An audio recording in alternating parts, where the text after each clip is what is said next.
बिस्मिल्लाहिर्रहमानिर्रहीम। अस्सलाम वालेकुम स्टूडेंट्स, आई होप आप सब खैरियत से होंगे। आज की वीडियो का टॉपिक है साइको एनालिटिक थ्योरी। आज हम डिस्कस करेंगे ह्यूमन माइंड को समझने की कोशिश करेंगे। आज की वीडियो में हम जिन टॉपिक्स को कवर करेंगे उनमें है साइको एनालिटिक थ्योरी का इंट्रोडक्शन, सिगमंड फ्रॉयड के बारे में पढ़ेंगे जिन्होंने इस थ्योरी को डेवलप की, स्ट्रक्चर ऑफ पर्सनैलिटी को डिस्कस करेंगे जिसमें हमारे पास साइकिक मॉडल है जैसा कि ईड, ईगो एंड सुपर ईगो। उसके अलावा लेवल्स ऑफ अवेयरनेस को जानेंगे, डिफेंस मैकेनिज्म को पढ़ेंगे एंड साइकोसेक्सुअल डेवलपमेंट के बारे में बात करेंगे। आज की वीडियो काफ़ी ज़्यादा हेल्पफुल होगी आप लोगों के लिए। अगर आप स्टूडेंट हैं या फिर आप किसी कम्पिटिटिव एग्जाम की तैयारी कर रहे हैं तो वीडियो को पूरा वॉच करें, काफ़ी ज़्यादा हेल्पफुल होगी आपके लिए। बगैर टाइम वेस्ट के वीडियो को स्टार्ट करते हैं। स्टूडेंट्स, सबसे पहले हम साइको एनालिटिक थ्योरी के इंट्रोडक्शन को समझ लेते हैं। साइको एनालिटिक थ्योरी बेसिकली क्या है? साइको एनालिटिक एक मेथड है किसी भी लिटरेरी वर्क को एनालाइज करने का, उस वर्क के हिडन मीनिंग, उस वर्क के अंडरलाइन मीनिंग को तलाश करने का। किस तरह से हम उनको तलाश कर सकते हैं, किस तरह से हम किसी भी हिडन वर्ड को, किसी भी हिडन मीनिंग को फाइंड आउट कर सकते हैं by using a therapeutic technique called psychoanalytic theory. Psychoanalytic theory was developed by Sigmund Freud in 19th and 20th century. यूँ कह सकते हैं कि ये जो थ्योरी है इसको सिगमंड फ्रॉयड ने लेट 19th सेंचुरी में और अर्ली 20th सेंचुरी में डेवलप किया था। ये थ्योरी फोकस करती है अनकॉन्शियस माइंड पर, अर्ली चाइल्डहुड एक्सपीरियंसेस पर। साइको एनालिटिक थ्योरी एक फ्रेमवर्क की तरह है जिसमें ह्यूमन माइंड को समझा जाता है, ह्यूमन बिहेवियर को, ह्यूमन इमोशंस को, अनकॉन्शियस माइंड को समझा जाता है। इस थ्योरी में काफ़ी सारे कॉन्सेप्ट्स दिए गए हैं जिनको हम आगे चल के डिस्कस करेंगे। अभी हम बात करते हैं कि इस थ्योरी को किसने डेवलप किया था। इस थ्योरी को जैसा कि हमने पढ़ा कि सिगमंड फ्रॉयड ने 19th और अर्ली 20th सेंचुरी में डेवलप किया। ठीक है, सिगमंड फ्रॉयड एक ऑस्ट्रियन न्यूरोलॉजिस्ट थे। ठीक है, began formulating his ideas about the unconscious mind and the structure of personality while treating patients with neurosis. अपने पेशेंट्स को ट्रीट करते हुए उन्होंने इस आइडिया को फॉर्मुलेट किया। अगर हम साइको एनालिसिस की बात करें तो साइको एनालिसिस जो है ये एक मेडिकल टेक्निक है, ये एक मेथड है थेरेपी का for the treatment of mentally ill patient which help them understand the source of their symptoms. ठीक है, ये एक मेडिकल टेक्निक है, एक मेथड है थेरेपी का। तो सिगमंड फ्रॉयड के अकॉर्डिंग बच्चे की जो लाइफ है उसके फर्स्ट 5 इयर्स बहुत इंपॉर्टेंट होते हैं क्योंकि उनको लगता था कि एक इंसान का बेसिक कैरेक्टर्स जो है वो फर्स्ट 5 इयर्स में फॉर्म्ड होता है। ठीक है, सिगमंड फ्रॉयड ने अपने एक work the interpretation of dreams में सोफोक्लीज के वर्क इडिपस रेक्स को स्टडी किया जिसमें उन्होंने इंसानी बिहेवियर को फाइंड आउट किया। जैसा कि आपको पता है कि जितनी भी थीरीज़ हैं, जैसा कि मार्क्सिज्म है, स्ट्रक्चरलिज्म है, फॉर्मलिज्म है, ये तमाम थीरीज़ जो हैं ये एक लेंस की तरह होती हैं और इन थीरीज के ज़रिए ही हम एक वर्क के, एक लिटरेरी वर्क के अंडरलाइन मीनिंग को फाइंड आउट कर सकते हैं। तो इसी तरह से साइको एनालिटिक थ्योरी जो है ये एक लेंस की तरह है जिसके थ्रू हम किसी भी लिटरेरी वर्क के अंडरलाइन मीनिंग को फाइंड आउट कर सकते हैं। आई होप आपको साइको एनालिटिक थ्योरी की यहाँ तक समझ आई होगी। अभी हम मूव करते हैं नेक्स्ट कॉन्सेप्ट। सिगमंड फ्रॉयड का कॉन्सेप्ट समझते हैं, structure of personality. Sigmund Freud के according human psyche is structured into 3 parts. उन्होंने इन 3 पार्ट्स को ट्राइपर्टाइड मॉडल भी कहा है और साइकिक मॉडल भी कहा है। ठीक है, वो कहते हैं कि human psyche is not a single part but in fact consist of 3 different parts. ठीक है, जिसको मैंने पहले बताया कि साइकिक मॉडल भी कहा जाता है जिसमें हमारे पास ईड, ईगो एंड सुपर ईगो आते हैं। अब यहाँ पे हम सबसे पहले ईड को समझ लेते हैं कि ईड क्या है। The id is the only component of personality that is present from birth. ये वो पार्ट है, ये वो कंपोनेंट है एक पर्सनैलिटी का जो कि उसके अंदर बाय बर्थ मौजूद होता है, उसकी बर्थ से मौजूद होता है। यानी कि जो कुछ इंसान की जिबिल्लत में होती है, is a dark area of seething passion that knows only desire and has no sense of moderation. यानी कि इसको सिर्फ अपनी ख्वाहिशात पूरी करनी होती हैं, इसमें कोई सेंस ऑफ मॉडरेशन नहीं होती, रैशनल नहीं होता। ये नहीं होता कि इसके क्या नतीजा निकलेगा, क्या नताइज होंगे, क्या कॉन्सिक्वेंसेस होंगे, बल्कि वो चीज़ चाहिए तो फ़ौरन चाहिए। जैसा कि एग्जाम्पल आप देख सकते हैं, I want to do this now. ठीक है, यानी कि अभी चाहिए, जो कुछ चाहिए वो अभी चाहिए। इड जो है ये इंसान की पर्सनैलिटी का वो कंपोनेंट के प्लेयर प्रिंसिपल से ड्राइव होता है। ठीक है, यानी कि उसको जो भी चाहिए वो फ़ौरन चाहिए। It's all about immediate gratification of basic urges and desire. अभी हम सेकंड मॉडल को डिस्कस करते हैं जो कि है ईगो। जैसा कि हमने पढ़ा, इंसान की जो ज़रूरियात हैं जो वो पूरी करना चाहता है वो उसकी इड का पार्ट होता है, लेकिन इस इड को कंट्रोल करने के लिए एक और चीज़ आती है जो कि है ego. Ego is opposite of the id which focus on morality and justice. ठीक है, मोरालिटी पे फोकस करती है, जस्टिस पे फोकस करती है। इर्द गिर्द की रियलिटी को, इर्द गिर्द की दुनिया को देखते हुए जब हम अपनी ख्वाहिश को पूरा करने की कोशिश करते हैं तो हमें ये फ़िक्र होती है कि आया कि इसके बुरे नताइज सामने ना आए। ठीक है, it represents our rational conscious self that meditates between the id and the external world. अब यहाँ पे पॉइंट है, जैसा कि हमने इड को पढ़ा, इड क्या है? Id is driven by pleasure principle, जबकि ego it is under reality principle, ये रियलिटी बेस्ड होता है। The ego has no concept of right और रॉन्ग। ईगो को ऐसे भी समझ सकते हैं कि हमें बाहर की दुनिया सिखाती है कि हमें किस तरह से बिहेव करना है। ईगो जो है, ईगो रियलिटी पर बेस्ड होती है। ठीक है, ego is major interface between the psyche and the outside world. अगर हम इसकी एग्जाम्पल लेते हैं तो जैसा कि हमने पढ़ा, I want to do this now. ठीक है, ये हमने इड को पढ़ा कि मुझे अभी ये करना है। तो ईगो क्या होगी? ईगो होगी let's figure out a way to work together. ठीक है, ये इसकी ईगो की एग्जांपल होगी। जैसे कि अगर आप कहते हो कि मुझे चॉकलेट खानी है, ठीक है, तो इड ये होगा कि हाँ फ़ौरन चॉकलेट खानी है। ईगो ये होगा कि नहीं, चॉकलेट नहीं खानी चाहिए, थोड़ा इसको मतलब थोड़ी देर में खा लेते हैं या बाद में खा लेंगे या ज़्यादा नहीं खानी। तो ये हमारा ईगो होगा। ठीक है, अभी नेक्स्ट पॉइंट है हमारे पास सुपर ईगो। सुपर ईगो हम मोरालिटी को कहते हैं। ठीक है, सुपर ईगो सोसाइटी के मोरल्स को अप्लाई करती है। The super ego holds the internalized moral standards and ideal that we acquire from our parents and society. ठीक है, in short words, in simple words we can say our sense of right and wrong. ठीक है, it works on morality principle. जैसा कि end की बात की, end जो है किस पे बेस करता है? प्लेयर प्रिंसिपल पर।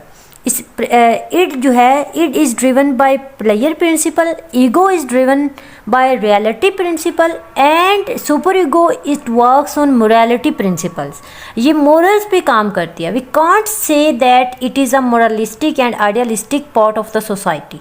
अगर हम इसकी एग्जांपल देखें तो जैसा कि हमने चॉकलेट की एग्जांपल ली, इड में कहा जाता है कि अभी चॉकलेट खानी है, इसी time at the moment chocolate चाहिए, जबकि ईगो में कहा जाता है कि ठीक है थोड़ी देर तक खा लेंगे या फिर हाँ ठीक है थोड़ी सी खाते हैं लेकिन ज़्यादा नहीं खानी। और सुपर ईगो ये है कि चॉकलेट बिल्कुल नहीं खानी चाहिए, ये बिल्कुल जो है वो हेल्थ के लिए हार्मफुल है, ज़्यादा नहीं खानी चाहिए। ठीक है, बिल्कुल भी इसके ओवर ईटिंग नहीं करनी चाहिए, जबकि थोड़ी बहुत खानी चाहिए। यानी कि सुपर ईगो जो है इस चीज़ को कहते हैं। ठीक है, जैसा कि हमने एग्जांपल पढ़ी थी इड में, I want to do this now, मुझे अभी ये करना है।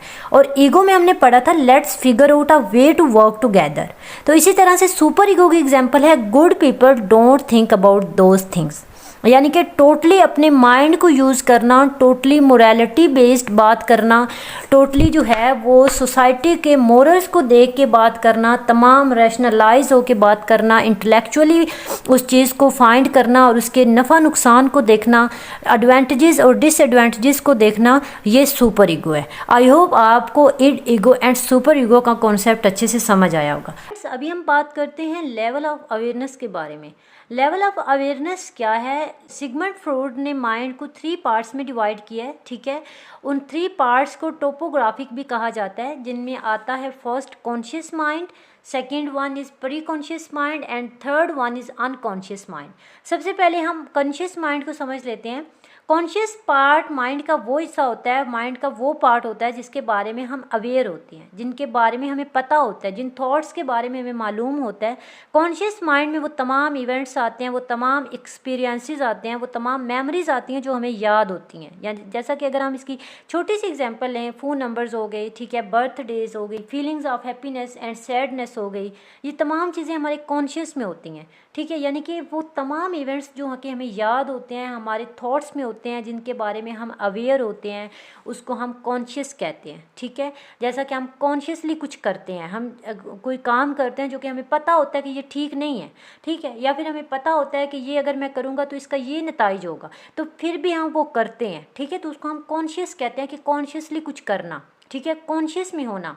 उसके बाद आता है प्री कॉन्शियस। प्री कॉन्शियस वो पार्ट होता है जिसके बारे में हम करंटली सोच तो नहीं रहे होते, लेकिन याद करने पे वो पार्ट हमें याद आ जाता है। ठीक है, मीन्स इसमें वो तमाम पॉइंट्स आते हैं, वो तमाम चीज़ें आती हैं जो हमें भूली नहीं होती। ठीक है, लेकिन थोड़ी सी अटेंशन से हमारे कॉन्शियस में आ जाती हैं।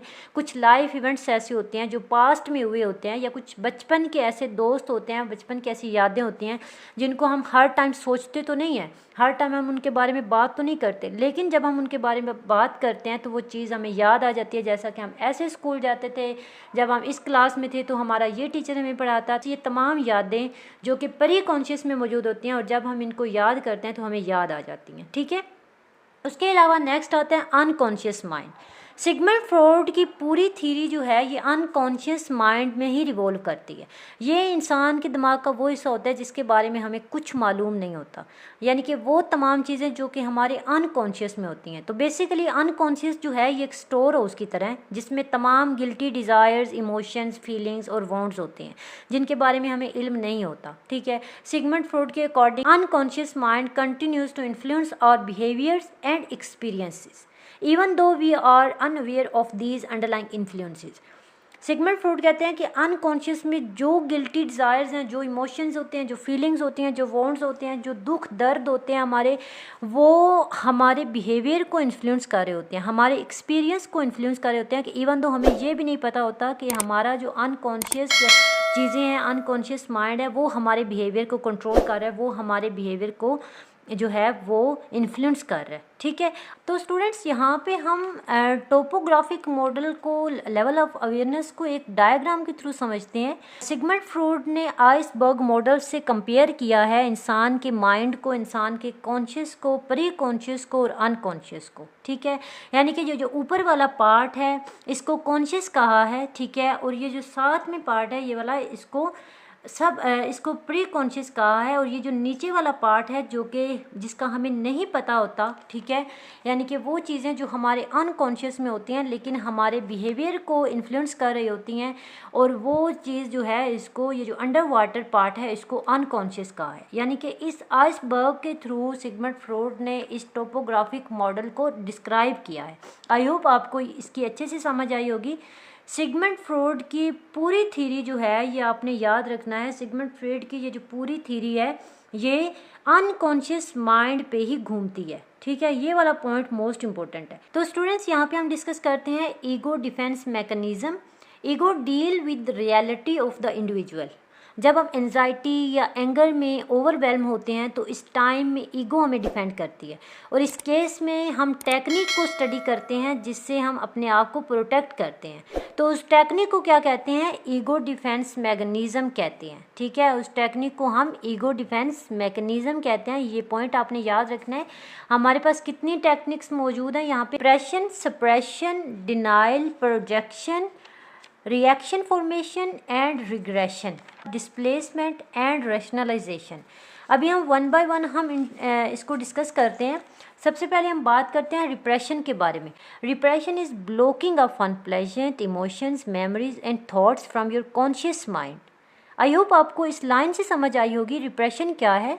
रिप्रेस करना, रिप्रेस एक ब्लॉकिंग है। ठीक है, रिप्रेशन करना, रिप्रेशन एक ब्लॉकिंग है किसकी? अनप्लेजेंट इमोशंस की, मेमोरीज की एंड थॉट्स की फ्रॉम योर कॉन्शियस माइंड। ठीक है, जिसे हम जैसे सेक्सुअल डिज़ायर्स हो गई। ठीक है, जैसा कि अगर आपको किसी ऐसे इंसान पे गुस्सा है जो कि आपसे बहुत ज़्यादा स्ट्रॉन्ग है और आप उस पे गुस्सा नहीं कर सकते, ठीक है, तो वो आपका उस एंगर को रोकना, उस एंगर को ब्लॉक रखना, उस इमोशन को ब्लॉक रखना ही रिप्रेशन है। ठीक है, नेक्स्ट है सप्रेशन, सप्रेस्ड। ठीक है, सप्रेस से निकला है, सप्रेस करना, a conscious attempt to push away unwanted and undisturbing thoughts. एक कॉन्शियस अटेम्प्ट है, मतलब जानते हुए बूझते हुए अपने उन तमाम अनवांटेड इमोशंस को, अनवांटेड थॉट्स को, डिस्टर्बिंग थॉट्स को पुश अवे करना क्या है? सप्रेशन है। ठीक है, सप्रेस करना, जानते बूझते हुए सप्रेस करना।